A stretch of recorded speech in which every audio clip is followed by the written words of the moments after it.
Baiklah, Assalamualaikum warahmatullahi wabarakatuh. Perkenalkan, nama saya Salim Hanani dengan NIM 21043123. Baiklah, pada kesempatan kali ini saya akan memenuhi tugas dari mata kuliah Hukum Bisnis dan Regulasi. Baiklah, selanjutnya saya akan mencoba menjelaskan terkait dengan hak kekayaan intelektual seperti hak paten, hak merek. Yang pertama yaitu paten. Apa itu paten? Paten adalah hak eksklusif yang diberikan kepada penemu atau pencipta suatu produk atau proses yang baru, mengandung langkah inventif, dan dapat diterapkan dalam industri tertentu. Paten memberikan hak untuk mencegah orang lain memproduksi, menggunakan, atau menjual penemuan yang telah dipatenkan tanpa izin. Selanjutnya itu jenis-jenis paten. Yang pertama yaitu paten produksi adalah menyangkut penemuan baru berupa produk atau barang tertentu. Contohnya seperti alat, mesin, bahan kimia atau obat. Yang kedua yaitu paten proses, yaitu meliputi penemuan cara atau metode baru dalam proses pembuatan sesuatu. Contohnya seperti metode pengolahan makanan atau pembuatan bahan kimia. Jenis paten yang ketiga yaitu paten desain, yaitu melindungi desain atau bentuk produk yang baru dan orisinal dalam aspek visualnya.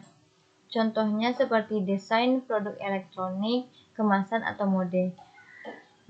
Dan yang terakhir yaitu paten tanaman, yaitu paten yang diberikan untuk penemuan baru dalam bidang pertanian. Contohnya seperti tanaman atau varietas tanaman yang dapat diperbanyak secara vegetatif.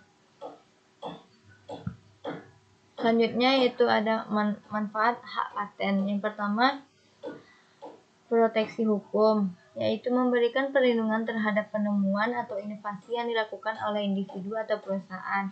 Yang kedua, monopoli pasar, yaitu pemegang paten memiliki monopoli sementara dalam mengkomersialkan penemuan mereka. Yang ketiga, meningkatkan daya saing, yaitu dengan memiliki paten, perusahaan atau individu dapat meningkatkan daya saing di pasar global. Yang keempat, meningkatkan investasi.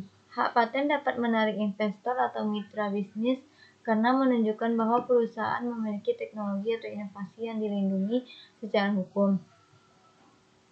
Dan yang kelima, mendorong inovasi, yaitu pemberian paten mendorong inovasi lebih lanjut karena penemu akan terdorong untuk terus mengembang dan menyempurnakan penemuannya. Selanjutnya itu hak merek. Apa itu merek? Merek adalah tanda yang digunakan untuk membedakan barang atau jasa yang satu dengan yang lain di pasar. Merek bisa berupa nama, simbol, logo, kata-kata, atau kombinasi dari elemen-elemen tertentu yang memiliki identitas unik. Ciri-ciri merek. Yang pertama dapat dibedakan, yang kedua tidak menyesatkan, yang ketiga dapat didaftarkan, yang keempat durasi perlindungan.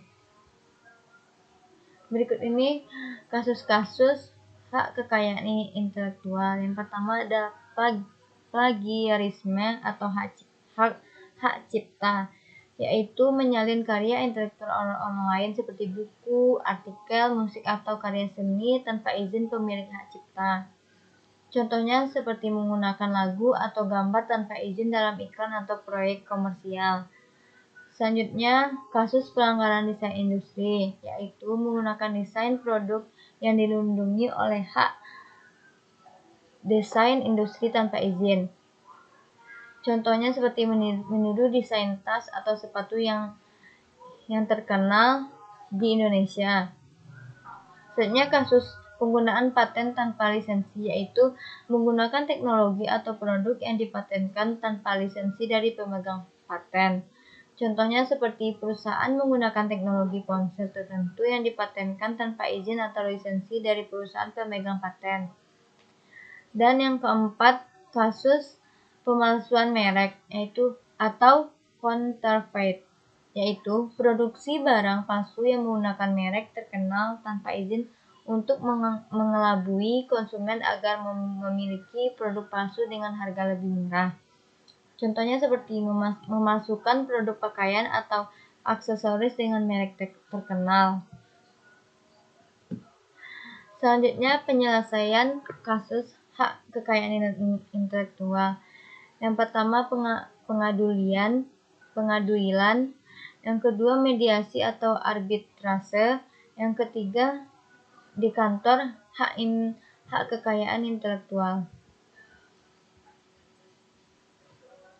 Dan selanjutnya, kesimpulan dari hak kekayaan intelektual paten dan merek secara keseluruhan adalah perlindungan hak kekayaan intelektual bertujuan untuk mendorong inovasi dan memberikan keadilan bagi pencipta dan pemilik karya, sambil menjaga hak-hak konsumen dan pihak lain yang terlibat dalam pasar.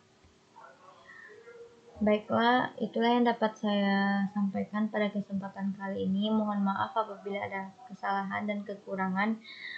Terima kasih, saya tutup dengan wabillahi taufiq wal hidayah. Wassalamualaikum warahmatullahi wabarakatuh.